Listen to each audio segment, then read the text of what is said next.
There's a little 12-volt pump. I was just cleaning up some of the RV with, and let's see how many watts it takes and if the R600 can handle it.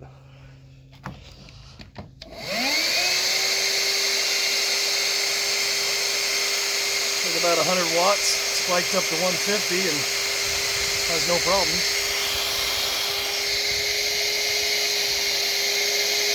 Plug it and it goes down about 5 watts.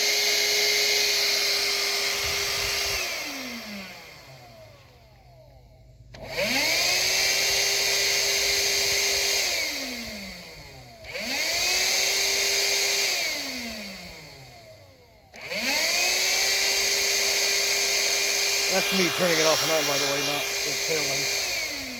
Just checking that surge out. Works great.